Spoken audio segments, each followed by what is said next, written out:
أعوذ بالله من الشيطان الرجيم بسم الله الرحمن الرحيم وما أرسلنا من قبلك إلا رجالا نوحي إليهم فاسألوا أهل الذكر إن كنتم لا تعلمون بالبينات والزبر وأنزلنا إليك الذكر لتبين للناس ما نزل إليهم ولعلهم يتفكرون أفأمن الذين مكروا السيئات أن يخسف الله بهم الأرض أو يأتيهم العذاب من حيث لا يشعرون أو يأخذهم في تقلبهم فما هم بمعجزين أو يأخذهم على تخوف فإن ربكم لرؤوف رحيم صدق الله العظيم۔ سورۃ النحل کی آیت نمبر 43 سے لے کر 47 تک آیات تلاوت کی گئی۔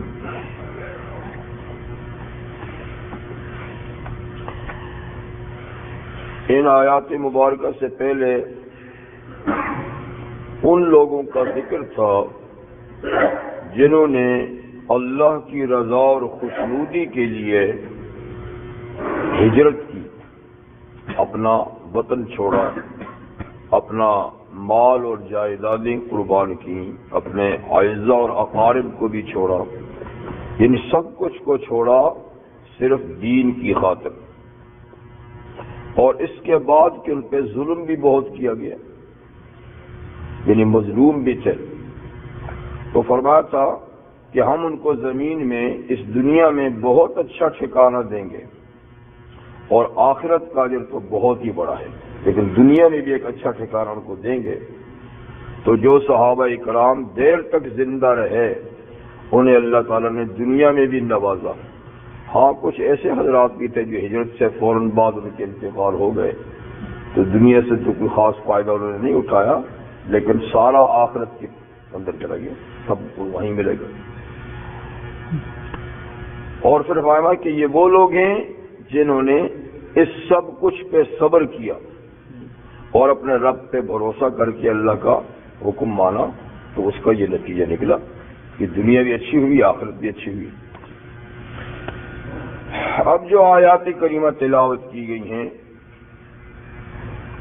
اس سے پہلے آیت نمبر 36 میں اللہ تعالیٰ نے ارشاد فرمایا تھا کہ ہم نے ہر امت میں رسول بھیجا ہے، ہر امت میں رسول، اور میں نے آپ سے گزارش کی تھی کہ رسول کا معنی ایک تو وہ ہے اصطلاحی رسول، یعنی جو باقاعدہ اللہ کی طرف سے مقرر ہوتے ہیں اور وہی آتی ہے، لیکن رسول کا ایک لغوی معنی بھی ہے، عربی میں زبان ہے، عربی زبان میں رسول کا معنی پیغام پہنچانے والا۔ تو یہاں عام ہو سکتے ہیں کہ اللہ کا پیغام یعنی پہنچانے والے وہ رسول ہوں جن کو اللہ نے مقرر کیا ہے، یا وہ رسول جن کو خود رسولوں نے مقرر کیا ہے آگے، ایسے بھی ہوتا ہے، رسول کا رسول بھی ہوتا ہے۔ تو بہرحال اللہ تعالیٰ نے ہر امت میں رسول بھیجے۔ اب ان رسولوں کی کچھ صفات یہاں بیان ہوتی ہیں۔ بات یہ بتا تھا کہ ہر امت میں رسول بھیجا ہے، اور ہر رسول نے بنیادی طور پر لوگوں کو اس بات کی دعوت دی کہ وہ اللہ کی عبادت کریں اور طاغوت سے بچیں، غیر اللہ سے بچیں۔ اب ان رسولوں کی صفت، وَمَا أَرْسَلْنَا مِن قَبْلِكَ إِلَّا رِجَالًا نُوحِي إِلَيْهِمْ، اور ہم نے نہیں بھیجے آپ سے پہلے اے محمد صلی اللہ علیہ وسلم مگر مرد بھیجے ہیں۔ تب رسول کی صفت کیا کہ رسول ہمیشہ مرد آئے ہیں، اور کوئی خاتون نبی یا رسول بنا کر نہیں بھیجے گئے۔ تو رسول کی صفت کیا ہونا؟ مرد ہونا ہے، یعنی بے شک عورتوں میں کمال درجے کی عورتیں تو ہوئی ہیں، فضیلت کے لحاظ سے بڑے بڑے فضائل والے عورتیں ہوئی ہیں، جن کا ذکر قرآن حکیم میں بھی، جیسے حضرت مریم صدیقہ، عیسیٰ علیہ السلام کی والدہ، اور جیسے کہ فرعون کی بیوی آسیہ بنت مزاحم، جیسے موسیٰ کا تذکرہ آتا ہے، حضرت سارہ کا تذکرہ آتا ہے، تو اس طریقے سے بہت باکمال عورتیں تو بھی ہیں، لیکن صدیقیت کے مقام تک پہنچی ہیں۔ صدیق سے اوپر جو نبوت کا مقام ہے وہ عورتیں نہیں، اس لیے کہ یہ کچھ ڈیوٹی ایسی ہے کہ عورتوں سے مناسب نہیں ہے۔ یہاں تو مجمع میں جانا پڑتا ہے، ٹھیک ہے، یہاں تو ماریں کھانی پڑتی ہیں، یہاں تو بڑے حوصلے کی بات ہے، اور ظاہر بات ہے کہ یہ چیزیں عورتوں میں نہیں پائی جا سکتی۔ تو بہرحال فرمایا کہ آپ سے پہلے ہم نے مردوں کو رسول بنا کر بھیجا، عورتوں کو نہیں۔ دوسری ایک خاص بات اس آیت میں کہ من قبل کا، آپ سے پہلے، آپ سے پہلے، اس لیے کہ آپ کے بعد تو رسالت ہے ہی نہیں، آپ کے بعد تو نبوت و رسالت ہے ہی نہیں ہے، تو جو ہوئے سو آپ سے پہلے ہوئے، آپ بالکل آخری نبی ہیں۔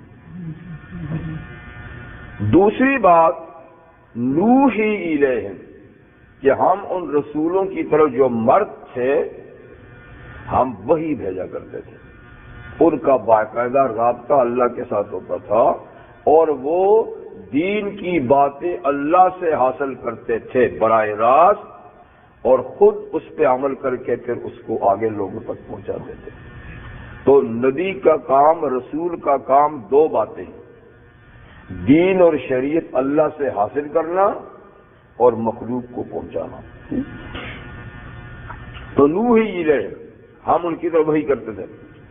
فرمایا کہ فاسألوا اہل الذکر ان کنتم لا تعلمون، تم یاد رکھنے والوں سے پوچھ لو اگر تمہیں پتہ نہیں ہے تو، کہ یہ کام ایک کام کے رسول آتے رہے، وہ وہی ہوتی رہی، وہ پیغام پہنچاتے رہے، اگر تمہیں ہماری بات پہ یقین نہیں آتا تو تم ان لوگوں سے اس کی تصدیق کرا سکتے ہو جو اہل ذکر ہیں، یعنی جن کو باتیں یاد رہتی ہیں اور جو تاریخی واقعات کو یاد رکھتے ہیں۔ تو تاریخی واقعات کو یاد رکھنے والے اہل کتاب بھی ہیں، غیر اہل کتاب بھی ہیں۔ تاریخ تو ایک ایسا مضمون ہے نا کہ ہر قوم میں تاریخ دان ہوتے ہیں، اہل کتاب میں بھی غیر اہل کتاب۔ تو مطلب ہے کہ جو لوگ تاریخ کا علم رکھتے ہیں ان سے تم اس بات کی تصدیق کر سکتے ہو کہ ہر امت میں رسول آئے، صاحب وحی، اور ان اللہ تعالیٰ کے پیغام پہنچائے۔ اور یہاں سے اہل علم نے ایک یہ مسئلہ بھی استنباط کیا ہے، یہ مسئلہ بھی نکالا ہے کہ جس کو دین کا کوئی مسئلہ معلوم نہ ہو وہ اہل علم سے پوچھ لیا کرے۔ یعنی یہاں تو تاریخی بات کا ذکر ہے کہ تاریخی لحاظ سے تم پوچھو قوموں سے کہ انبیاء آئے، لیکن یہ مسئلہ بھی ہے کہ کوئی شریعت کا اور دین کا مسئلہ کسی آدمی کو معلوم نہ ہو تو اس کے لیے حکم بھی ہے کہ فاسألوا اہل الذکر، اہل علم سے پوچھ لو اور اس کی پر یعنی عمل درآمد کرو۔ مقصد یہ ہے کہ دین اور شریعت کے احکامات دو طرح کے ہیں، ایک تو وہ کہ بالکل واضح ہیں، ٹھیک ہے، اور بالکل اس کی وضاحت ہو چکی ہے، جیسے کہ اعتقاد کا معاملہ ہو گیا، ایمانیات کی باتیں ہوگی، فرائض کی بات ہوگی، کیا کیا چیزیں اللہ نے فرض کیے ہیں، محرمات کی باتیں، کیا کیا اللہ نے حرام کیا ہے۔ تو یہ موٹی موٹی باتیں تو ایسی ہے کہ کسی سے پوچھنے کی بات نہیں ہے، ہر مسلمان کو تقریباً معلوم ہوتی ہی ہے، اور ان میں کسی قسم کا کوئی اختلاف بھی نہیں، نہ ایمانیات میں کوئی اختلاف ہے، نہ فرائض میں کوئی اختلاف ہے، نہ ہی کوئی محرمات میں جو قطعی طور ہے۔ تو اس میں تو پوچھنے کی کوئی بات نہیں ہے، اور پوچھیں گے بھی تو ہر جگہ سے جواب ایک ہی آئے گا۔ لیکن کچھ مسائل دین اور شریعت کے ایسے ہیں کہ جو مکمل وضاحت کے ساتھ کسی جگہ میں نہیں آتے، جی ان کی وضاحت حاصل کی جاتی ہے، اس پہ محنت کی جاتی ہے، ان مسائل کو نکالا جاتا ہے۔ یعنی اللہ نے کچھ اصول، حضور صلی اللہ علیہ وسلم نے کچھ اصول بتائے ہیں، اور ان اصولوں کے تحت نئے نئے مسائل کے جواب نکالے جاتے ہیں۔ اس کو استنباط اور اجتہاد کہتے ہیں۔ استنباط اور اجتہاد کی صلاحیت اور اہلیت ہر آدمی میں نہیں ہوتی، بلکہ بہت سے لوگوں میں نہیں ہوتی۔ اس قابلیت کے لوگ کچھ ہی امت میں ہوئے ہیں جنہوں نے اصولوں کو سامنے رکھ کر کچھ اصول وضع کر کے مسائل کا استنباط کیا ہے۔ میں مثال دیتا ہوں کہ اصول کیا ہے۔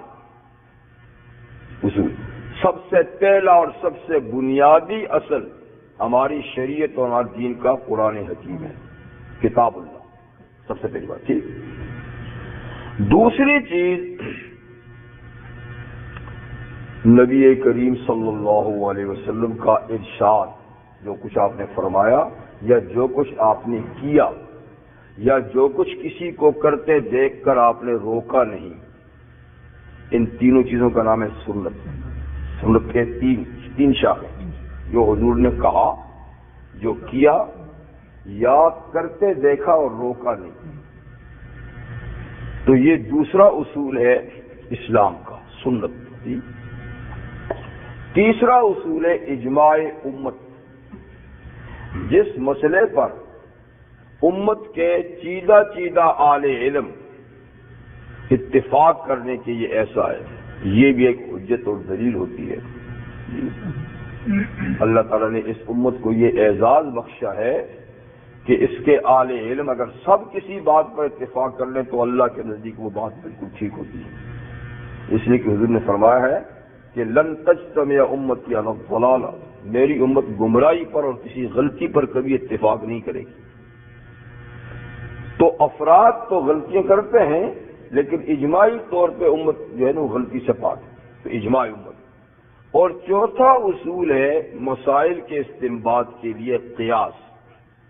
قیاس کہتے ہیں کہ ایک مسئلہ معلوم ہے جی اور ایک مسئلہ معلوم نہیں، تو جو مسئلہ معلوم ہے جب دیکھتے ہیں کہ اس کا سبب اس مسئلے کا جائز یا ناجائز ہونے کا وہی ہے جو دوسرے مسئلے میں بھی سبب وہی ہے، ٹھیک ہے نا، تو پھر اس کا حکم ایک ہو جاتا ہے۔ اس کو کہتے ہیں قیاس، کیونکہ یعنی سبب دونوں کا ایک ہی ہے اور اس کا حکم تو معلوم ہے، اس کا معلوم نہیں، پر سبب ایک ہی ہے، تو لہذا اس سبب کی وجہ سے اس پر بھی یہی حکم لاگو کر دینا، اس کو کہتے ہیں قیاس۔ یہ جو جی بے شمار مثالیں ہیں جی، ابھی آپ سنیں تو صحیح۔ یہ چار اصول، ان چار اصولوں میں یہ کس طریقے سے اخذ کیا ہے، یہ بھی نبی کریم علیہ السلام کے ارشاد سے، اور وہ اس طرح کہ نبی کریم صلی اللہ علیہ وسلم نے جب حضرت معاذ بن جبل رضی اللہ عنہ کو یمن کا گورنر بنا کر بھیجا، تو یہ آخری گورنر ہیں جن کو حضور نے بھیجا، اور ساتھ میں حضور نے کیا بھی دیا کہ معاذ اب تم آؤ گے تو شاید میرے ساتھ ملاقات نہ ہوگی، اب تم میری قبر کو دیکھو گے، میری مسجد کو دیکھو گے، مجھے نہیں دیکھ سکو گے۔ اس کا مطلب ہے کہ یہ ایک پیشن گوئی بھی کر گئی، تو یہ آخری لوگوں میں سے، تو ان کو حضور صلی اللہ علیہ وسلم نے کچھ وصیتیں فرمائی تھی کہ ایک تو طریقے دعوت کیا ہوگا، جب جاؤ گے تو وہاں لوگوں کو دعوت کیسے دو گے، اس لیے کہ وہاں اہل کتاب ہیں اور اہل کتاب کو دعوت دینے کا طریقہ اور ہے، عام لوگوں کو دینے کا اور ہے، ٹھیک وہ۔ پھر دوسری بات آپ نے فرمائی کہ اچھا تم حاکم ہو، گورنر ہو، تو گورنر کے فرائض میں جسٹس کا فریضہ بھی آتا تھا، فیصلے بھی گورنر کرتا تھا۔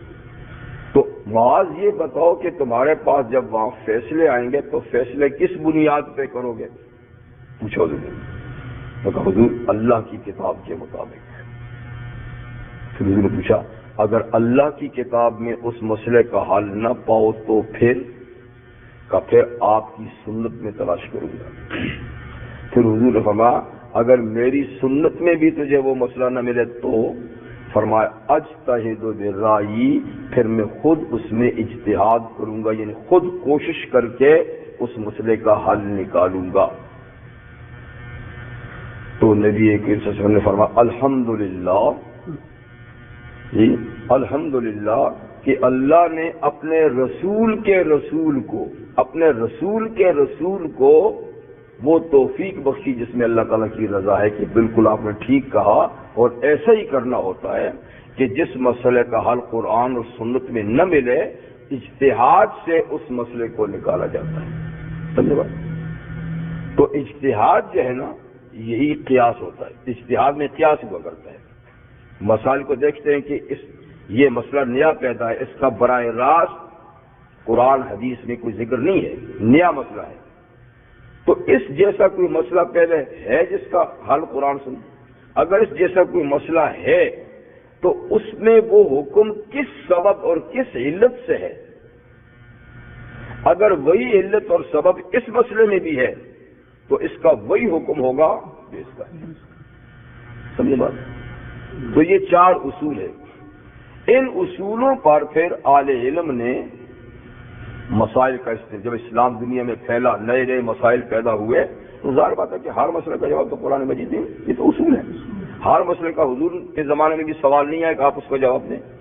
تو نئے مسائل جب پیدا ہوئے تو پھر تابعین اور صحابہ نے اجتہاد کیا اور ان مسائل کے جواب دیے، تو بڑے بڑے ائمہ اور مجتہدین پیدا ہوئے، جی امام ابو حنیفہ، امام مالک، امام شافعی، امام احمد بن حنبل، امام سفیان ثوری، امام اوزاعی، لیث بن سعد، ابن ابی لیلہ، پتہ نہیں کتنے ہی حضرات تھے جنہوں نے اجتہاد کیا اور مسائل کا استنباط کیا۔ تو اس آیت سے یعنی یہ ثابت ہوا کہ عام لوگوں کے لیے ضروری ہے کہ وہ مسائل میں اہل علم کی طرف رجوع کریں اور ان کے بتائے ہوئے مسئلے کے جواب پر عمل کریں، اور یہ واجب ہے، اس لیے کہ فاسألوا امر کا صیغہ ہے، پوچھو، اپنی مرضی سے نہیں چلو، ٹھیک ہے؟ اپنی مرضی سے پھر تو دین بکھر جائے گا، پھر تو تماشا بن جائے گا۔ اہل ذکر سے، اہل ذکر کا مطلب ہے کہ جو تمہارے اندر سب سے زیادہ با علم، با عمل، خوف خدا رکھنے والا صاحب ہو، بس وہ جو مسئلہ بتائے اس کی طرف چل۔ تقلید اسی چیز کا نام ہوتا ہے۔ تقلید کس کا نام ہے؟ یعنی کسی قابل اعتماد عالم کی بات مان لینا اور اس سے دلیل نہ پوچھنا، اس کا نام ہے تقلید۔ یعنی پہلے آپ دیکھیں، تیرا غیرہ نہیں، دیکھیں علم میں، عمل میں، خوف خدا میں، امانت میں، دیانت میں کون سب سے اچھا ہے۔ جب یہ معلوم کر لیں پھر اس سے ہیل و حجت کرنے کی ضرورت نہیں ہے، چلیے اس کی دلیل لاؤ، اس سے دلیل پوچھنے کی ضرورت نہیں ہے، پھر وہ جو مسئلہ بتائے اس کو مان لو، اسی کا نام ہوتا ہے تقلید۔ ٹھیک، تو اس سے یہ ثابت ہوا۔ تو اہل علم کہتے ہیں کہ عوام کے لیے جن کو نہیں معلوم تقلید واجب ہے، ظاہر بات ہے۔ اچھا لیکن یہ تو واجب ہے، ٹھیک ہے۔ اب یہ کہ تقلید ہر آدمی کی کرنی چاہیے یا کسی خاص کی کرنی چاہیے، یہ دوسرا مسئلہ یہ ہے، عام یا خاص کی کرنی چاہیے۔ یہ تو لازمی کہ کرنی ہے نا، لیکن ہر سے تو دیکھیے اگر ہر ایک آدمی سے باتیں پوچھنا شروع کریں گے تو الجھاؤ پیدا ہو جائے گا، اور پھر یہاں تک کہ آدمی بجائے اللہ کی اطاعت کے خواہش کی اطاعت کرنے لگے گا، اور جہاں اس کو نرم بات ملے گی پوچھتا رہے گا، جہاں مطلب کی بات ملے گی اس کی بات مانے گا، اور پھر یہ کہ انتشار پیدا ہوگا۔ اس لیے اہل علم کہتے ہیں کہ ایک یک درگیر محکم گیر، ایک دروازہ پکڑو اور پکا پکڑ لو، لیکن سوچ سمجھ کے پکڑ لو۔ فرماتا ہے کہ اس کی مثال اسی طرح سمجھیں کہ آدمی جب بیمار ہوتا ہے تو اپنے شہر، اپنے علاقے کا ایک ڈاکٹر دیکھ بھال کے پکڑتا ہے، اس کا یہ اعتقاد ہے کہ باقی ڈاکٹر جاہل ہیں، ان کو کچھ پتہ نہیں، یعنی باقی بھی ٹھیک ہیں لیکن وہ خیر اسی میں سمجھتا ہے، اور اس کو مشورہ یہی دیا جاتا ہے کہ دیکھو دیکھ بھال کے ایک ڈاکٹر سے علاج کرو۔ ہر ڈاکٹر کے پاس جاؤ گے تو بجائے بیماری ختم ہونے کے، ہاں جی یہ مسئلہ ہے۔ یہ نہیں کہ وہ جاہل ہیں، وہ نالائق ہیں، یہ بات نہیں ہوتی۔ ہر ایک کی اپنی تشخیص ہے، ہر ایک کا اپنا طریقہ علاج ہے جی۔ تو یوں مختلف سے علاج کراؤ گے تو بجائے فائدے کے نقصان ہوگا۔ ایک سے علاج کراؤ، سوچ سمجھ کے اس کو اپنا ڈاکٹر بنا لو تو اس میں شفا ہوگی جی۔ تو اس لیے بڑے بڑے ہمارے ائمہ ایسے گزرے ہیں جو خود اپنے زمانے میں بہت بڑے چوٹی کے عالم اور بہت بڑے، لیکن انہوں نے بھی اس معاملے میں خیر اسی میں سمجھی ہے کہ کسی ایک مجتہد کی اجتہاد پہ وہ چلے، اور خود بھی انہوں نے اجتہاد نہیں کیے۔ ٹھیک ہے، مثال لے لو، ہمارے ہندوستان میں امام شاہ ولی اللہ بہت بڑے عالم گزرے ہیں، تو آپ لوگوں میں سے ایسے میں ان کا نام تو بہرحال لیتا رہتا ہوں، لیکن ان کے بارے میں زیادہ معلومات کو نہیں ہوگی، لیکن وہ بڑے اس ایریے کے بڑے صغیر کے محسن اور بہت بڑے علماء میں سے ہیں جی۔ یعنی وہ اس درجے کے عالم تھے کہ وہ خود بھی اجتہاد کر سکتے تھے، لیکن انہوں نے بھی تقلید میں اور دوسرے اپنے سے بڑے امام کی تقلید میں خیر ہی سمجھی اور نہیں کیا۔ ان کے بیٹے تھے 4 بیٹے، چاروں کے چاروں بہت چوٹی کے عالم، شاہ عبد العزیز، شاہ رفیع الدین، شاہ عبد الغنی، شاہ عبد القادر، سب نے قرآن مجید کی تفسیر لکھی، ترجمے لکھے، سب سے پہلے اردو میں، لیکن سب اس لیے دیکھیے امام راضی کتنے بڑے مشہور عالم گزرے ہیں، امام شافعی کے مقلد، ٹھیک ہے۔ امام غزالی کتنے بڑے عالم ہیں، ان کا نام تو سنیں، مشہور ہیں، امام شافعی کے مقلد ہیں، حالانکہ وہ خود بھی اجتہاد کرنے کی قدرت رکھتے تھے۔ امام ابن حجر عسقلانی کتنے بڑے عالم ہیں۔ امام بخاری جو ہے وہ مجتہد تھے، لیکن امام مسلم بھی مقلد تھے۔ صحائح ستہ جو 6 بڑی چوٹی کی حدیث کی کتابیں ہیں، امام بخاری کے علاوہ باقی سب کے سب مقلد ہیں، اس لیے کہ یہ تقلید آسان بات نہیں ہے، یعنی اجتہاد آسان بات نہیں ہے۔ امام ابن تیمیہ کتنے بڑے عالم ہیں، امام جلال الدین سیوطی کتنے بڑے لوگوں میں سے جن کو 1,00,000 حدیثیں یاد تھیں۔ امام سیوطی جی پتہ نہیں انہوں نے سینکڑوں کتابیں لکھی ہیں، تفسیر میں، حدیث میں، کیا کیا پھر بھی شافعی تھے۔ تو بہرحال اس میں عافیت ہوتی ہے کہ آدمی بڑے سے بڑے عالم کو دیکھ کر اعتماد کر کے مسائل اجتہادیہ میں اس کی بات کو مانے۔ اور یہ بھی آپ کو بتاؤں کہ مسائل اجتہادیہ میں کسی مسئلے کو غلط نہیں کہا جا سکتا، نہ کسی کو 100% غلط کہہ سکتے ہیں، نہ کسی کو 100% صحیح کہہ سکتے ہیں۔ یعنی جو ائمہ کے اجتہاد سے مسائل نکلے ہیں، کیونکہ انسان کی کوشش ہے، چاہے کتنا بڑا انسان ہو تو انسان کی کوشش میں غلطی ہو سکتی ہے، بڑے سے بڑے امام کی اجتہاد میں غلطی ہو سکتی ہے۔ تو کسی کی بات ماننے کا مطلب یہ نہیں ہے کہ باقیوں کی بات غلط ہے، بلکہ کسی کی بات ماننے، کسی کے مسئلے کو ماننے کا مطلب یہ ہے کہ میرے علم کے لحاظ سے، میری سوچ سمجھ کے لحاظ سے یہ مسئلہ اس سے افضل ہے، بس افضل ہے، یہ نہیں کہ وہ غلط ہے۔ ہو سکتا ہے کہ میں غلطی پر ہوں، وہ صحیح ہو سکتا ہے۔ تو ادب اور احترام ہر مجتہد کے اجتہاد کا رکھنا ضروری ہے، اور بات پھر ایک کی مان لیں، بار بار ہر کے پاس مت جائیں جی، پھر اس میں کیا ہوگا آدمی کہ خواہشات نفس کے متبع ہو جائے گا کہ میری مرضی ہو، میں دیکھوں گا کہ کون مسئلہ میری مطابق بتاتا ہے، پھر میں اس کی بات مانوں گا، تو پھر وہ دین نہیں رہے گا، خواہشات کا پیروکار بن جائے گا۔ تو اس لیے فرمایا کہ فاسألوا اہل الذکر، اہل ذکر سے، اہل علم سے پوچھ لو، ان کنتم لا تعلمون، اگر تم نہیں جانتے۔ تاریخی واقعات بھی ایسے ہی ہیں اور دین میں اجتہادی مسائل بھی ایسے ہی ہیں۔ بالبینات والزبر، یہ بھی انبیاء سے متعلق ہے کہ ہم نے آپ سے پہلے مرد رسول بنا کر بھیجے، ان کی طرف ہم نے وہی بھیجی، بالبینات، اور ان کو روشن دلائل بھی دیے ان کی نبوت پر۔ یہاں بینات سے مراد ہے معجزات، روشن دلائل۔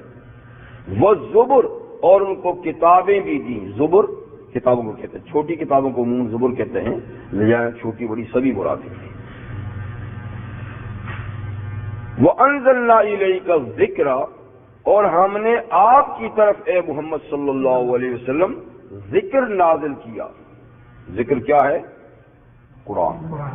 قرآن مجید کا نام کیا ہے؟ ذکر. یہ پہلے رکھے سورہ ہجر میں بھی اِنَّا نَحْنُ نَزَّلْنَا الذِّكْرَ, یہاں بھی اس کو ذکری کا. تو ہم نے آپ کی طرف ذکر یعنی قرآن مجید نازل کیا. کیوں نازل کیا؟ لِتُبَيِّنَ لِلنَّاسِ مَا نُزِّلَ إِلَيْهِمْ, تاکہ آپ کھول کر بیان کریں لوگوں کے سامنے جو کچھ لوگوں کے لیے نازل کیا ہے. نازل تو آپ پہ کیا ہے لیکن کیا لوگوں کے لیے ہے. اور لوگ چونکہ براہ راست اس کتاب سے استفادہ نہیں کر سکتے تو آپ کی ڈیوٹی ہے کہ آپ اس کو کھول کر لوگوں کے سامنے بیان کریں, وضاحت سے بیان کریں. تو دیکھا یہاں نبی کریم علیہ الصلوۃ والسلام کا ایک فریضہ اللہ نے کیا بیان کیا ہے کہ وہ قرآن حکیم کو لوگوں کے سامنے کھول کر بیان کریں. اگر کہ قرآن عربی زبان میں نازل ہوا اور سب سے پہلے جن کے پاس نازل ہوا وہ عرب ہی تھے, کسی دوسری لینگویج میں تو نہیں آئے نا, لیکن اپنی زبان میں ہو کر بھی آدمی کو سیکھنے کی ضرورت ہوتی ہے. کیا انگلش کی کتابیں انگلش کی زبان جاننے والے پڑھ لیتے ہیں, سارے سمجھ لیتے ہیں؟ ان کو بھی استادوں سے پڑھنی پڑتی ہے جن کی مادری زبان ہی وہ. اردو کی کتابیں کیا ہر اردو دان پڑھ سکتا ہے؟ کتابوں اسکول میں پڑھائی جاتی ہیں باقاعدہ. جی, اس لیے کہ زبان کے اندر کئی قسم کے محاورات, کئی قسم کی لغات اور کئی قسم کی ایسی چیزیں آتی ہیں جو سمجھائے بغیر سمجھی نہیں جاتی. تو اس لیے فرمایا تاکہ آپ اس کو کھول کر لوگوں کے سامنے بیان کریں. تو لہذا جو کچھ نبی کریم علیہ السلام نے دین کے متعلق ارشاد فرمایا ہے وہ سب قرآن کی تفسیر ہے. وہ تمام احادیث جو محدثین نے چھان کر غلط اور صحیح کو الگ کر دیا ہے, کمزور اور قوی کو الگ کر دیا ہے, تو جتنی بھی صحیح احادیث ہیں وہ سب قرآن مجید کی تفسیر ہے. وہ حضور کا جتنا بیان ہے نا وہ سب قرآن مجید کی تفسیر ہے. اس سے ان لوگوں کی حماقت بھی آپ دیکھیے جو قرآن میں سنت کا انکار کرتے ہیں, حدیث کا انکار کرتے ہیں. کہ حدیث تو نہیں, حدیث کیا ہے؟ بس یہ اللہ کی کتاب ہے. تو حدیث کے انکار کا مطلب کیا ہے کہ قرآن حکیم میں منمانی کا رستہ کھولنا, کہ حدیث نہیں ہے, سنت نہیں ہے, ہم جو چاہیں کریں. لیکن ایسی بات جو چاہیں کریں نہیں ہے. نبی کریم علیہ السلام کتاب و حکمت کے معلم بن کے آئے ہیں, مبین بن کے آئے ہیں, اور آپ کے ارشادات جو ہیں وہ قرآن مجید کی تفسیر ہے. وہ تفسیر معتبر نہیں جو قرآن حکیم کی, حضور کی سنت اور صحابہ کرام کی تفاسیر سے خلاف ہو. وہ حضور کی وہ تفسیر قابل اعتبار نہیں, وہ نفسانی خواہشات کی ہوگی. جیسے کہ ہمارے ہاں منکرین حدیث نے ایسی باتیں کہی ہیں جس کا کہیں شریعت سے پتہ ہی نہیں.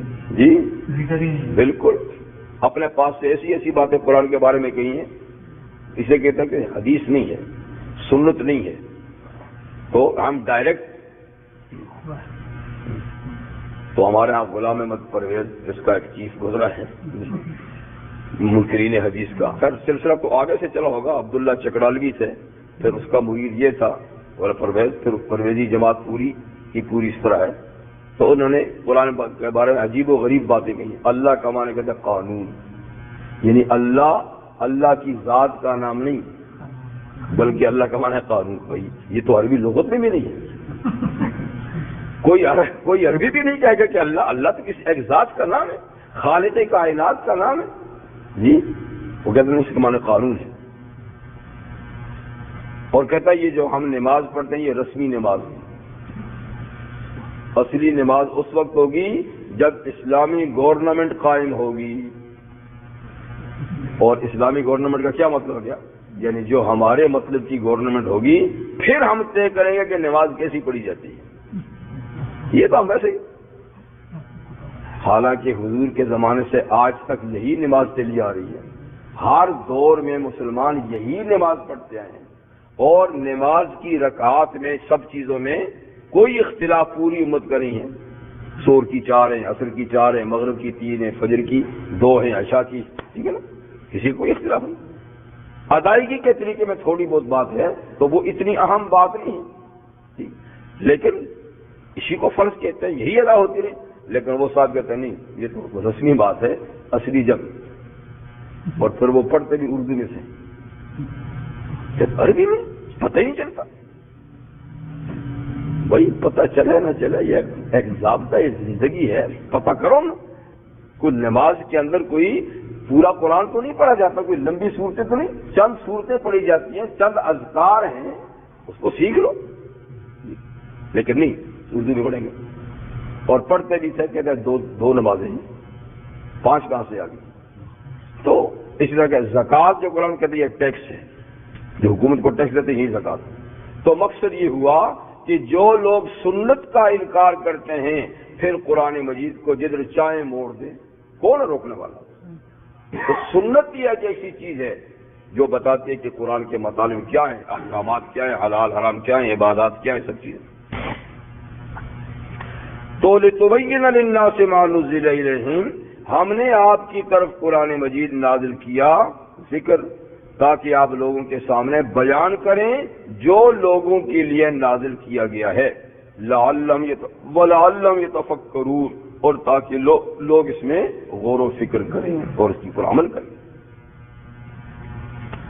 یہ تو رسالت سے متعلق بات ہوگی تھی کہ رسول مرد بن کے آئے اور ان کو وحی ہوئی، اور یہ کہ وہ دلائل لے کر آئے، کتابیں لے کر آئے، اور قرآن بھی آیا انہی کتابوں میں سے، اور اس لیے کہ آپ لوگوں کے سامنے اس کی وضاحت کریں تاکہ لوگ اس کے مطابق غور و فکر کریں اور اس کے مطابق زندگی گزاریں. اب حق تعالی شان اگلی آیات میں منکرین قیامت یا منکرین قرآن، منکرین رسالت کی سزاؤں کا ذکر کرتے ہیں کہ دیکھو یہ پروگرام تو ہماری طرف سے آیا ہے، اور جو لوگ اس پروگرام کی مخالفت کریں گے، اس کو نہیں مانیں گے، تو پھر ہم نے ان کے لیے سزا بھی بڑی سخت تیار کی ہے. جو ہمارے رسولوں کو نہیں مانیں گے، ہمارے قانون نظام، ہماری کتابوں کو نہیں مانیں گے، تو وہ یہ نہ سمجھے کہ وہ دن دناتے پھرتے رہیں گے دنیا میں، بلکہ وہ کسی بھی وقت ہمارے عذاب کا شکار ہو سکتے ہیں. اس لیے کہ پہلے بھی ایسا ہوتا چلا ہے، تو اب بھی قانون بدلا نہیں، وہی قانون ہے. سنت اللہ التی قد خلت من عبادہ، یہ اللہ کا وہ دستور ہے جو پہلے بھی اللہ کے بندوں میں جاری و ساری رہا. وَلَن تَجِدَ لِسُنَّتِ اللَّهِ تَبْدِيلًا، اور اللہ کے دستور میں تم تبدیلی نہیں پاؤ گے. پچھلی قوموں کے لیے بھی دستور یہی ہے. تو لوگوں کو یعنی ہوشیار رہنا چاہیے.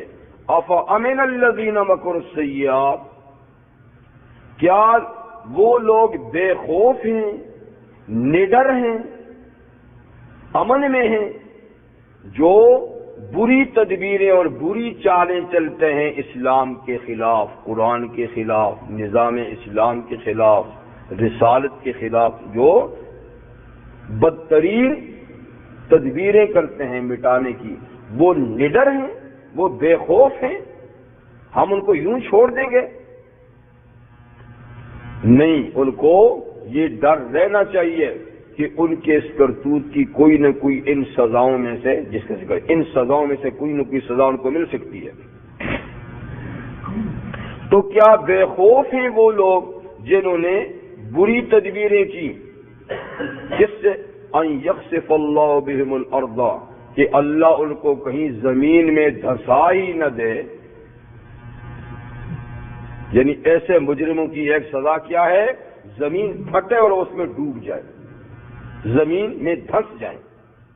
تو ان کو اس عذاب سے بے خوف نہیں ہونا چاہیے جو حق کے خلاف، قرآن کے خلاف، اسلام کے خلاف جو تدبیریں کرتے ہیں اس سے بے خوف نہیں ہونا چاہیے کہ کہیں زمین پھٹے گی اور اس میں دھنس جائیں گے.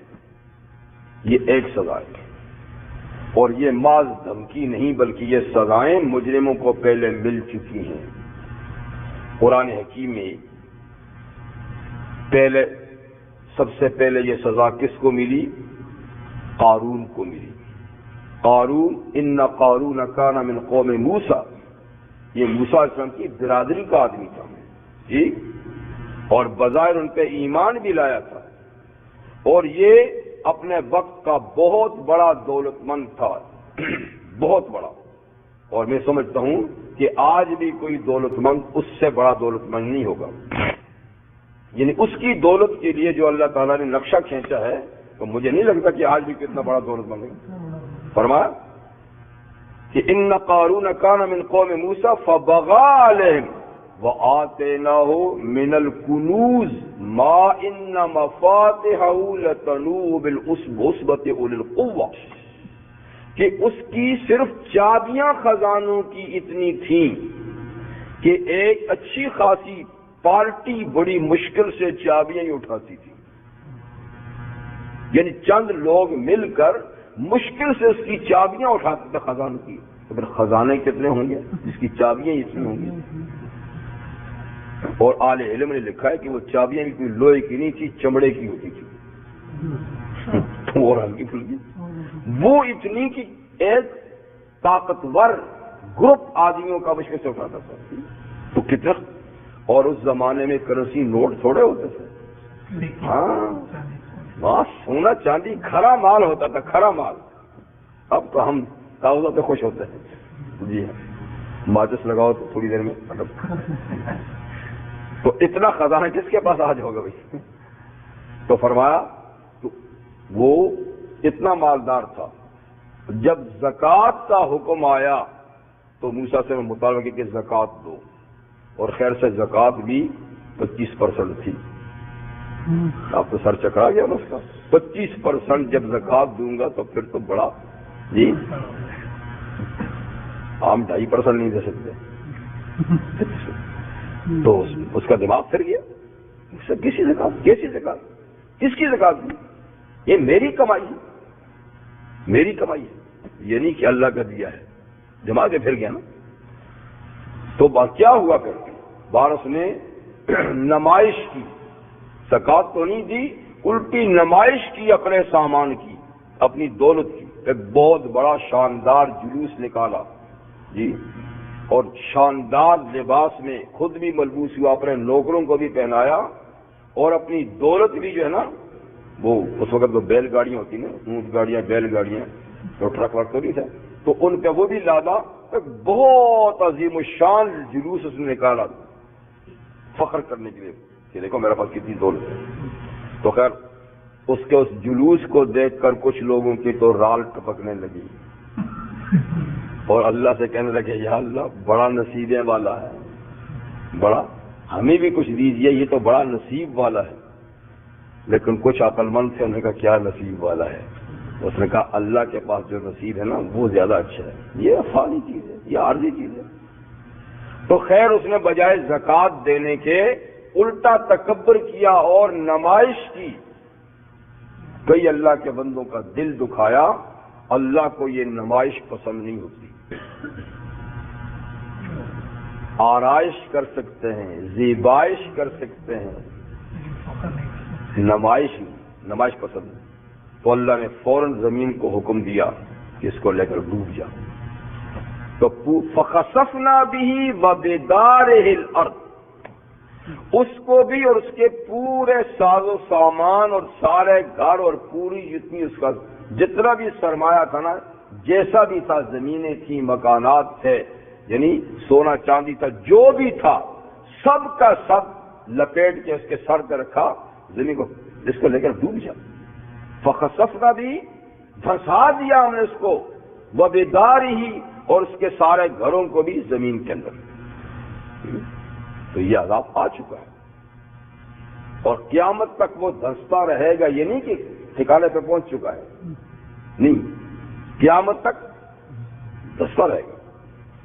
اور حدیث میں نبی کریم علیہ الصلوۃ والسلام نے فرمایا پچھلے ہی زمانوں کا ایک آدمی تھا، اس نے بڑا اچھا سوٹ پہنا، ماشاءاللہ زلفیں بھی بڑی چمکدار تھی، بال بھی تو تیل ویل بھی لگایا، زلفیں بھی لٹک رہی ہیں، کپڑے بھی شاندار، بڑا اکڑ کے جا رہا ہے، ادھر بھی دیکھتا ہے ادھر بھی دیکھتا ہے، بالوں کو بھی دیکھتا ہے، کپڑوں کو بھی دیکھتا ہے، بس اللہ کو یہ چال پسند نہیں آئی۔ حضور نے فرمایا اللہ نے اس کو بھی دھسا دیا زمین میں، اور فرمایا وہ بھی قیامت تک دھستا رہے گا، اس کے پاؤں رکیں گے نہیں جب تک قیامت نہیں آئی، دھستا رہے گا۔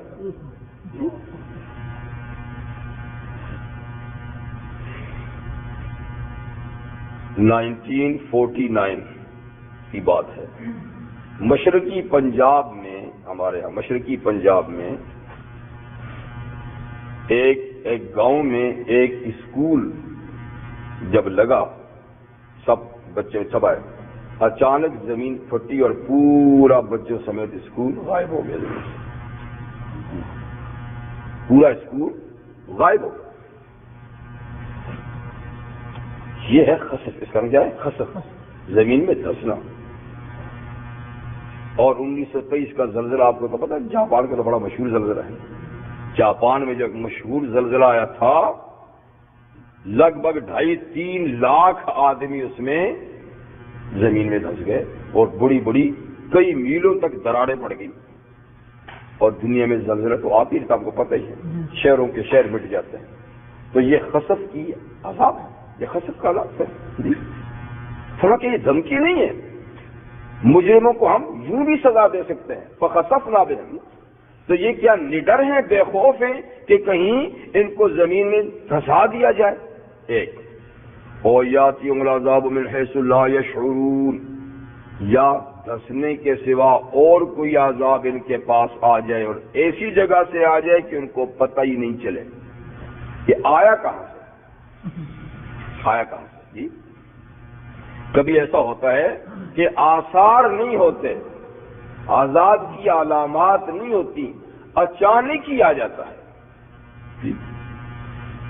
اچانک موسم خراب ہوا، اچانک دھپڑ، یعنی یہ جھکڑ چلے، طوفانی بارش ہوئی، سیلاب آ گیا، یا اچانک ہی زلزلہ ہو گیا، کوئی آثار نہیں ہوتے تو ایسا عذاب دیا جاتا ہے، بالکل آثار کہا جاتا ہے۔ یا آدمی سمجھتا ہے کہ اسباب کی دنیا میں میرے لیے ناکامی نہیں، کامیابی میرا ہی مقدر ہے، لیکن قدرت اس کو ناکام بنا دیتی ہے، اور جس کو وہ ناکام سمجھتا ہے وہ کامیاب ہو جاتا ہے۔ بدر میں کیا ہوا؟ جنگی بدر میں جی 1000 فوج لے کر مکہ والے آئے، مسلح، بہادر، کھانے پینے کا وافر سامان، گانے بجانے والی عورتیں ان کے ساتھ، شراب کے مٹکے ان کے ساتھ، ہر چیز، اور ان کا اب تو ہم اسلام کا نام و نشان مٹا کے رہیں گے، اب تو ہم ان کو بالکل نہیں چھوڑیں گے، اور یہ کہ وہ ہماری تاب لا ہی نہیں سکتے۔ ادھر سے بیچارے آئے کتنے تھے، وہ لڑائی کے لیے آئی بھی نہیں، ان بھی کوئی بچے کوئی بزرگ، سامان ہے ہی نہیں، ایک دو کسی کے پاس پتھر ہے، کسی کے پاس ڈنڈے ہیں جی، ٹوٹی پھوٹی چند تلواریں ہیں، بس کچھ بھی سازو سامان کچھ ہے ہی نہیں۔ تو اسباب کی دنیا میں ان کی کامیابی کے آثار نہیں تھے، ان کی ناکامی کے آثار نہیں تھے، اسی لیے وہ ڈٹ بھی گئے نا کہ ہم کیوں بھاگیں، کیوں چھوڑیں میدان۔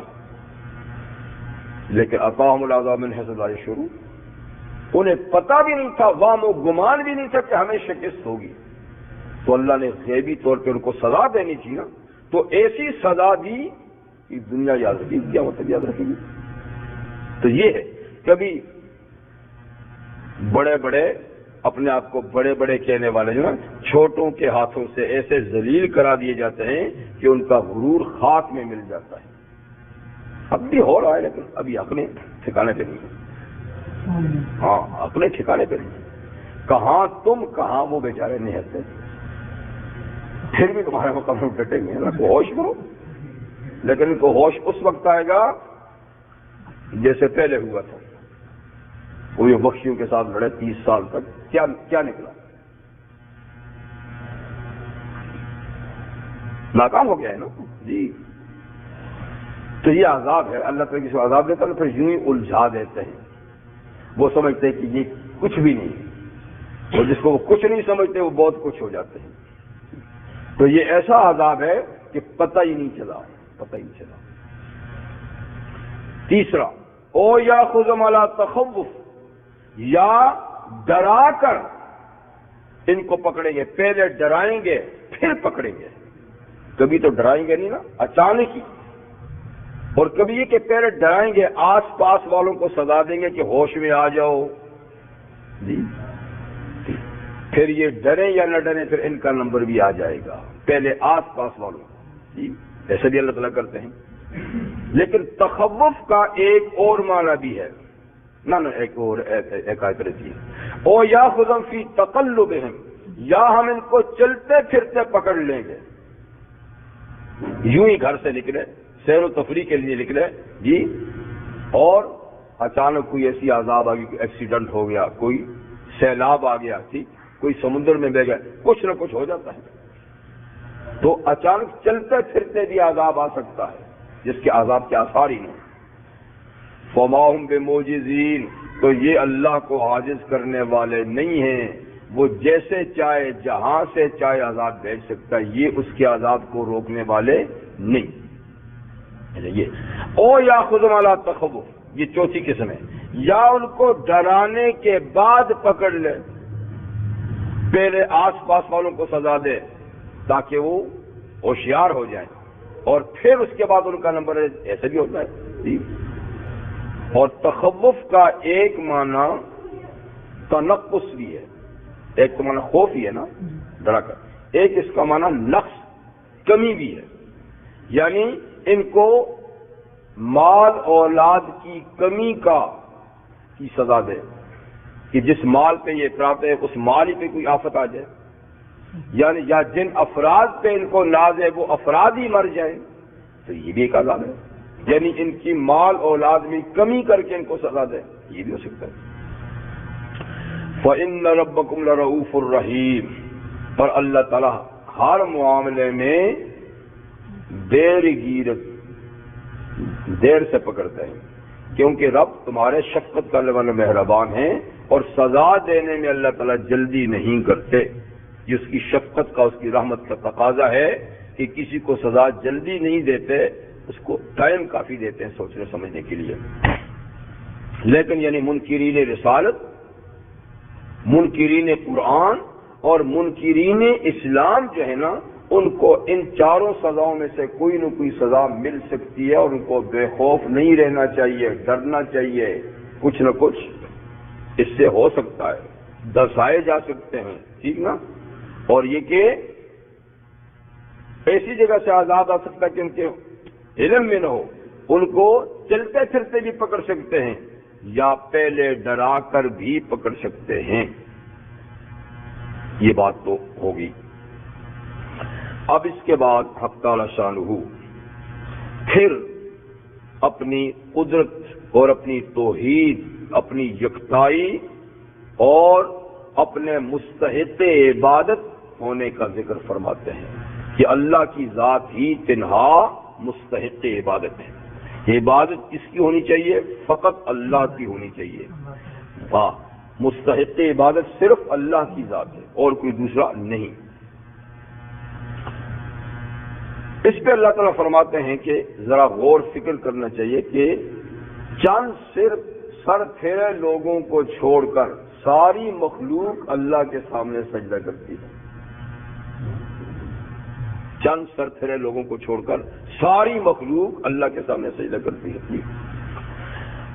تو جس ذات کی ساری مخلوق سجدہ کرتی ہے اس کا کتنا بلند مقام ہے، اور چند آدمیوں کے سجدے سے انکار کرنے سے ہو کیا جائے گا سوا اس کے ان کے اپنے کیا، اور نقصان کیا ہوگا. ساری خلقت اس کی سامنے سجدہ ریز. اولم يروا الى ما خلق الله من شيء يتفيأ ظلاله عن اليمين والشمائل سجدا لله وهم داخرون، کیا ان لوگوں نے دیکھا نہیں؟ کس نے؟ جو اللہ کی توحید، توحید فی الذات، توحید فی الصفات، توحید فی التصرف، توحید فی العبادت کا انکار کرتے ہیں، اور ان ساری چیزوں میں انہوں نے دوسروں کو اللہ کا شریک اور سہیم بنا رکھا ہے۔ کیا انہوں نے دیکھا نہیں؟ الا ما خلق اللہ، ان چیزوں کو جو اللہ نے پیدا کی ہیں ان کو دیکھا نہیں، ان کے بارے میں کبھی غور نہیں کیا؟ تو جو بھی چیزیں اللہ نے پیدا کی ہیں، دیکھو یتفیع ظلالہ، جھکتے ہیں، مائل ہوتے ہیں، ڈھلتے ہیں ان کے سائے۔ صبح کو سایہ کدھر ہوتا ہے؟ ادھر سے جب سورج نکلتا ہے ادھر ہوتا ہے، پھر آہستہ آہستہ سورج چڑھتا ہے، سایہ گھٹتا ہے، ادھر سے گھٹتا ہے۔ صبح سویرے لمبا سایہ ہوتا ہے، جتنا سورج آتا رہے گا سایہ گھٹتے گھٹتے گھٹتے، جب سر پہ آ جاتا ہے تو سایہ ہر چیز کے جسم پہ پڑتا ہے، اور پھر جب سورج ادھر ڈھلتا ہے تو سایہ اس طرف مڑتا ہے، اور جب ڈوبنے کے قریب ہوتا ہے تو سایہ کونے تک پہنچ جاتا ہے۔ تو یہ کیا ہو رہا ہے؟ یہ اللہ کو سجدہ ہو رہا ہے۔ ہر چیز اپنے سائے سے اللہ کو سجدہ کرتی ہے۔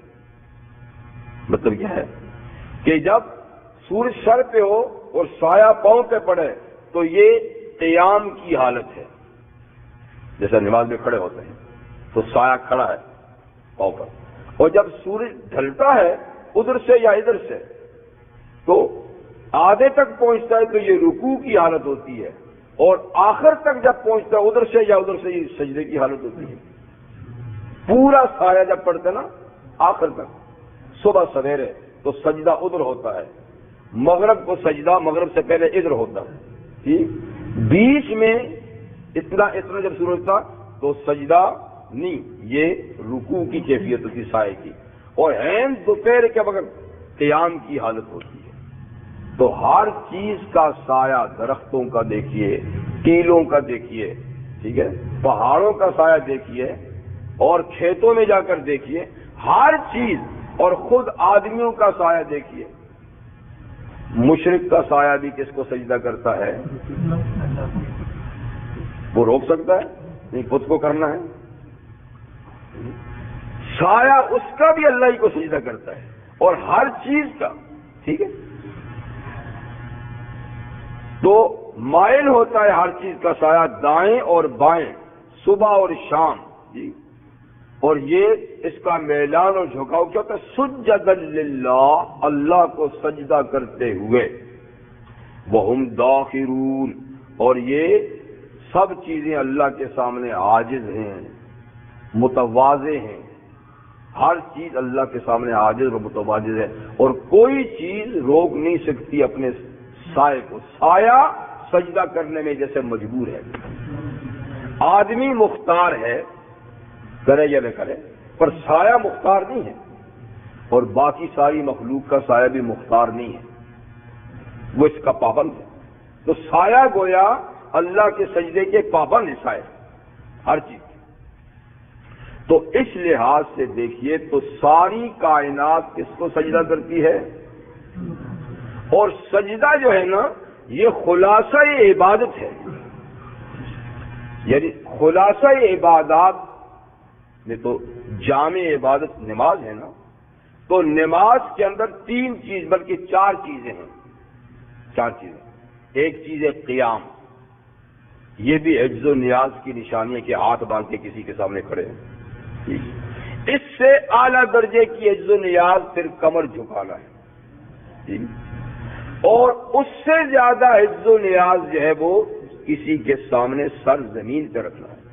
سر زمین پہ رکھنے سے زیادہ عجز و نیاز انسان کے پاس ہے ہی نہیں، جی، یعنی جس پیشانی اور ناک کو بچانے کے لیے وہ جتن کرتا ہے، ناک بھی تو رکھنی ہے نا جی، جتن، اس سے کس کا مطلب کہ ناک کا رکھنا یہ سب سے بڑی چیز ہے، ناک نہ کٹ جائے کہیں، اس کا مطلب کہ انسان کے پاس سب سے زیادہ پیاری چیز ہے وہ یہی ہے، اور جب اس پیاری چیز کو وہ خاک میں رگڑ دیتا ہے تو اس کا معنی اس سے زیادہ اس کے پاس عاجزی کی کوئی چیز نہیں ہے، ٹھیک ہے نا؟ اور قعود بھی ہے، یہ بھی ایک ادب کا مقام ہے، کسی کے سامنے بیٹھ جانا، لیکن سب سے زیادہ عجز و نیاز کی چیز کیا ہے؟ وہ سجدہ ہے۔ تو نماز میں سب سے زیادہ عجز و نیاز کی چیز سجدہ ہے، اس لیے تو فرمایا کہ ہر چیز کا سائے کا سجدہ اللہ کو ہوتا ہے۔ کافر کا سجدہ بھی اسی کو سجدہ کرتا ہے، مشرک کا بھی کرتا ہے، اس کے بتوں کا بھی کرتا ہے، بتوں کا بھی سجدہ لگو جی جی۔ تو یہ ہے، اب اس سے یعنی کیا فرق پڑتا ہے کہ چند سر پھیرے کہتے ہیں کہ ہم اپنا سر اس کے سامنے نہیں رکھتے، نہ رکھو نہ رکھو، صبح سے شام تک تو تمہارا سر ویسے ہی پڑا رہتا ہے، تو نہ رکھو اپنی جی۔ وَلِلَّهِ يَسْجُدُ مَا فِي السَّمَاوَاتِ وَمَا فِي الْأَرْضِ مِن دَابَّةٍ وَالْمَلَائِكَةُ وَهُمْ لَا يَسْتَكْبِرُونَ۔ تو دیکھو اللہ ہی کو سجدہ کرتے ہیں، للہ، اللہ ہی کو سجدہ کرتے ہیں، جو کچھ آسمانوں میں ہے، جو مخلوق آسمانوں میں ہے، اور جو کچھ زمین میں ہے۔ آسمانوں کی تو ساری مخلوق کیا ہے؟ فرشتے ہی ہیں، سب فرشتے ہیں۔ اور کتنے ہیں؟ نبی کریم سے فرمایا اطت السما، آسمان چرچراتا ہے، اس سے وزن کی آوازیں آتی ہیں، جیسے آپ کی چھت پہ کوئی جائے نا تو چرچراتا ہے، جیسے کوئی اوپر جا رہا ہے، تو یہ چرچراتا ہے وزن سے۔ ہم اس کی چرچراہٹ کو تو نہیں سنتے، پر آقا تو سنتے تھے۔ کیوں چرچراتا ہے؟ حالانکہ آسمان تو سب سے مضبوط چیز اللہ نے بنائی ہے، اور سورہ ملک میں اللہ تعالیٰ فرماتے ہیں حل تری من فطور ثم ارجع البصر کرتین ینقلب الیک البصر خاسئا وحسیر۔ میں نے آسمان بنائے، کوئی تمہیں اس میں شگاف نظر آتے؟ کہیں سے پھٹا ہوا ہے، کہیں سے پرانا ہوا ہے جی؟ تم بار بار اس کو دیکھو تو تمہاری نظریں تھک کر نیچے آ جائیں گی، لیکن تمہیں ہمارے آسمان میں کوئی کمزوری نہیں نظر آئے گی۔ اتنے مضبوط، پتہ نہیں کتنی صدیوں سے آسمان بنے ہیں، مرمت کی ضرورت، ایسا مضبوط چھت۔ لیکن حضور نے فرمایا کہ اس پہ وزن اتنا ہے، اتنے مضبوط آسمان پہ اتنا وزن ہے کہ وہ وزن سہار نہیں سکتا، آواز آتی ہے۔ تو وزن کس کا ہے؟ فرمایا کہ فرشتوں کا ہے، اور ایک بالش جگہ بھی آسمان پہ خالی نہیں جہاں کوئی فرشتہ عبادت میں مصروف نہ ہو۔ اور یہ ایک آسمان نہیں، پھر 7 آسمان، اور 7 آسمانوں سے پھر اوپر کی کائنات، وہاں بھی تو فرشتے ہیں، ملائے اعلیٰ، اوپر کا فرشتے ملائے اعلیٰ، جن کا مقام سدرۃ المنتہا سے اوپر ہے، وہ نیچے نہیں آتے۔ اور یہ سنگم ہے سدرۃ المنتہا، نیچے اور اوپر والے فرشتوں کے۔ اوپر والے احکام وہاں تک لاتے ہیں، نیچے والے میل وہاں سے وصول کرتے ہیں، ٹھیک ہے؟ اور نیچے والے احکامات وہاں، یعنی عبادات کا نظام وہاں تک پہنچاتے ہیں، وہ آگے وصول کرتے ہیں، آگے پھر وہ اللہ تعالیٰ وَمَا يَعْلَمُ جُنُودَ رَبِّكَ إِلَّا هُوَ، آپ کے رب کا جو لشکر ہے، فوج ہے، اللہ کے بغیر اس کی تعداد کوئی نہیں جانتا۔ تو ذی عقل مخلوق میں سب سے زیادہ مخلوق فرشتے، اچھا، اور پھر زمین کے فرشتے الگ ہیں، زمین کے فرشتے الگ ہیں۔ ہم میں سے ہر ایک کے ساتھ جی ہماری ڈائریاں لکھنے والے 4 ہیں بھائی، ڈیوٹی چاہیے تو دن کے 2 رات کے 2 جی، تو 4 تو ہر آدمی کے ساتھ یہ ہیں، اور پھر حفاظتی الگ ہیں، لہو معقبات من بین یدیہ من خلفہ یحفظون من امر اللہ، وہ الگ ہیں۔ اور پتہ نہیں زمین میں کتنے فرشتے ہیں، کیونکہ وہ جسم نورانی ہیں، لطیف اجسام ہیں، نظر نہیں آتے، کائنات بھری ہوگی، اور فضا میں کتنے ہوں گے، ان کو تو زمین کی ضرورت ہے، فضا میں کتنے ہوں گے۔ تو بہر صورت اللہ تعالیٰ فرماتے ہیں کہ آسمانوں میں جو مخلوق ہے، یعنی فرشتے، وہ سجدہ کس کو کرتے ہیں؟ وہاں تو کوئی مزار نہیں ہے نا بھائی، کہ ہے؟ یہ تو ہم نے یہاں بنائی ہے نا، وہاں تو کوئی مزار ہی نہیں، وہاں تو صرف بیت المعمور ہے جی۔ اور جو زمین میں من دابۃ، زمین میں جو فرشتے وہ، اور من دابۃ، زمین میں جو زمین کی پشت پہ چلنے والے جانور ہیں وہ بھی سجدہ کس کو کرتے ہیں جی؟ رکوع بھی کس کو کرتے ہیں؟ چار پاؤں والے ہمیشہ رکوع میں رہتے ہیں، چار پاؤں والے چوپائے جو ہے نا ہمیشہ رکوع میں رہتے ہیں جی۔ اور کچھ ایسے ہیں جو قیام میں بھی رہتے ہیں، دو پاؤں والے قیام میں رہتے ہیں، اور کچھ سجدے میں رہتے ہیں، سانپ کیڑے مکوڑے سر رگڑتے ہی جاتے ہیں ہمیشہ جی۔ اور کئی آپ نے درخت دیکھے ہوں گے قیام میں سیدھے کھڑے سر، اور کہیں ان کی شاخیں رکوع میں ہیں، کہیں جھکے ہوئے بالکل سجدے میں ہیں۔ تو جتنے چلنے والے یعنی زمین کی پشت مخلوق اللہ کی، یہ بھی سجدہ ریز کس کو ہے؟ اللہ کو ہے، کیونکہ جانور کسی مزار پہ سجدہ کرتے ہیں؟ یہ کم بختی تو ہے، کم بخت انسانوں کی ہے نا بھائی، جو اس کو اللہ نے اشرف المخلوقات بنایا تھا، ورنہ کوئی مخلوق بھی غیر اللہ کو سجدہ نہیں کرتی۔ اور اس کی بدنصیبی دیکھیے کہ جس کو اشرف المخلوقات بنایا تھا، اپنا مخدوم ہو کر خادم کے سامنے جھک رہا ہے، مخدوم ہو کے گائے ماتا، بلی ماتا، چوہا ماتا، فلانے ماتا، کوئی جانوروں کے سامنے جی، وہ تو تمہارے خادم ہیں، تم ان کے مخدوم ہو جی، اور پھر اپنے جیسے انسان جی۔ والملائکہ، اور فرشتے، کیونکہ آسمانوں پہ فرشتے، زمین فرشتے، لیکن یہاں خاص طور پہ فرشتوں کا ذکر کیا، وہ بھی سجدہ کس کو کرتے ہیں؟ اللہ کو۔ وَهُمْ لَا يَسْتَكْبِرُونَ، اور یہ ساری مخلوق اللہ کو سجدہ کرنے سے تکبر نہیں کرتی۔ کیا ہم کیوں کریں؟ ہاں وہ ایک ہی تھا، آبا واستکبر، آبا واستکبر، اور یہ کوئی تکبر نہیں کرتا، جو ہی حکم ہے سجدے نہیں پڑیں گے۔ کیوں تکبر نہیں کرتے اور اس کو سجدہ کرتے؟ اس لیے کہ یخافون ربہم من فوقہم، اپنے اوپر سے اپنے رب کے عذاب سے ڈرتے ہیں کہ کہیں اللہ کا عذاب نہ آ جائے جی۔ تو جس کو عذاب کا اندیشہ اور ڈر ہوتا ہے نا، وہ پھر تکبر نہیں کرتا، وہ متواضع ہوتا ہے، وہ مخبت ہوتا ہے، وہ منیب ہوتا ہے۔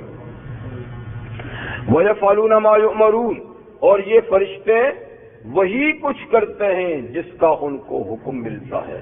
لا یعصون اللہ ما امرہم ویفعلون ما یؤمرون، جی اللہ کے کسی حکم کی نافرمانی نہیں کرتے۔ ایسے ہی جو دابہ زمین پر ہیں اللہ کے حکم کی نافرمانی نہیں کرتے جی، تو اللہ کے قانون کے پابند ہیں جی۔ یہ ہے اللہ کی توحید اور یہ ہے اللہ کی عظمت۔ اب یعنی آپ بتائیں کہ اگر چند لوگ، دیکھیے لوگوں کی بھی بڑی تعداد اللہ کو سجدہ کرتی ہے، پھر کچھ لوگ اگر نہیں کرتے تو کس کا بگڑتا ہے؟ اللہ کی شان عظمت کا تقاضا تو یہ، اللہ کی شان عظمت تو یہ کہ اگر ساری مخلوق بھی اس کو سجدہ نہ کرے تو اس کی پوزیشن میں فرق نہیں، اس کی خدائی میں فرق نہیں آتا، اور ساری کی ساری مخلوق مل کے اس کے سامنے سجدہ کرے تو بھی اس کی عظمت میں کوئی اضافہ نہیں ہوتا۔ وہ تو غنی ہے، وہ تو غنی ہے، کسی کا محتاج نہیں، کسی کی عبادت کا، کسی چیز کا جی۔ یہ تو اپنی سعادت ہے کہ کوئی اس کے سامنے جھکے، اس کو ہماری عبادات کی ضرورت نہیں۔ اور پھر یہ کہ یہ ساری مخلوق اس کو سجدہ کرتی ہے اور پھر چند لوگ نہ کریں تو کس کا بگاڑتے ہیں؟ ان کو سوچنے سے کس کا بگاڑتے ہیں؟ یہ اپنا بگاڑتے ہیں۔ یہ ہے اللہ تعالیٰ کی توحید فی العبادت کا مقام، توحید فی العبادت۔ یہ سجدے کی آیت تھی جو ہم نے پڑھی ہے، اور اس طرح کی قرآن مجید کے اندر بہت سی آیات ہیں جی، 14 سجدے ہیں، ایک اختلافی ہے، اس کو ملائے تو 15 ہیں، تو 15 سجدے یا 14 سجدے، یہ آیات جب کوئی آدمی تلاوت کرے اس کو بھی سجدہ کرنا ہوتا ہے اور جو سنے ان کو بھی سجدہ کرنا ہوتا ہے، ایک سجدہ۔ اور سجدے کی شرائط وہی ہیں جو نماز کی شرائط ہیں، باوضو ہونا، قبلہ رو ہونا، اور صرف ہاتھ اٹھائے بغیر اللہ اکبر کہہ کے سجدے میں جائیں، اور اس کے اندر تسبیحات یا سجدے کی جو مخصوص دعا ہے وہ پڑھیں، اور پھر اللہ اکبر کہہ کے بیٹھ جانا ہے، سلام بھی نہیں پھیرنا اور تشہد وغیرہ بھی نہیں، فقط تکبیر کے بعد سجدہ، سجدے کے بعد تکبیر، ٹھیک ہے نا؟ تو یہ واجب ہے۔ اگر باوضو ہو آدمی تو جب سنے اسی وقت کر لے، لیکن اگر اس وقت نہ کیا ہو تو تاخیر سے بھی کیا جا سکتا ہے۔ بعض ائمہ فرماتے ہیں کہ یہ سنت ہے، لیکن بعض ائمہ کہتے ہیں کہ یہ واجب ہے، اس لیے بہرحال کرنا ہی چاہیے، ٹھیک ہے نا؟ تو ابھی نماز کے بعد انشاءاللہ سجدہ کرنا بھولے گا نہ۔ دوسری بات یہ ہے کہ سجدے 3 طرح کے ہیں، ایک ہے سجدہ عبادت، سجدہ عبادت جیسے نماز کا سجدہ ہے اور جیسے کہ تلاوت کا سجدہ ہے، یہ بطور عبادت کے کیے جاتے ہیں۔ ایک ہے سجدہ شکر کہ اللہ تعالیٰ نے کوئی نعمت عطا فرمائی، جی، تو اظہار شکر کے لیے آپ نے سجدہ کیا اور اس میں اللہ تعالیٰ کی حمد و ثنا کی، تسبیحات پڑھی، جی، تو یہ بھی جائز ہے کہ کبھی اللہ تعالیٰ نے کوئی نعمت بخشی اور آپ اس کو سجدے میں جا کر اس کا شکر ادا کریں، تو کبھی ٹھیک ہے۔ نبی کریم علیہ الصلوۃ والسلام نے سجدہ شکر بھی ادا کیا ہے، جی۔ اور ایک ہوتا ہے سجدہ تحیہ، آداب بجا لانے کا سجدہ، آداب، عبادت نہیں۔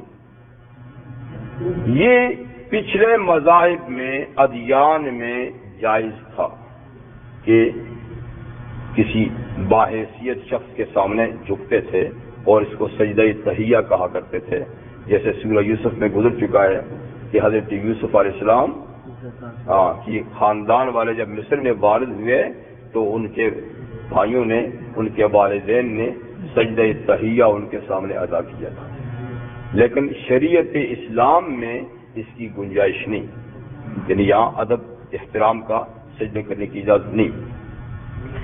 ایک دفعہ ایک صحابی نے عرض کی حضور صلی اللہ علیہ وسلم سے کہ آقا، میں سفر میں گیا تھا اور میں دوسرے ملکوں کے امراء اور شاہان بادشاہوں کے درباروں میں گیا تو میں نے دیکھا کہ لوگ وہاں کے مرزبان یعنی بادشاہ کا جو خاص آدمی ہوتا تھا نا، اس کو کہتے تھے، لقب تھا، کہ میں نے بادشاہ کے مرزبان کو سجدہ کرتے ہوئے دیکھا ہے۔ ظاہر بات ہے مرزبان کو کرتے تو بادشاہ بھی کرتے ہوں گے نا، لیکن اس نے مرزبان کو دیکھا۔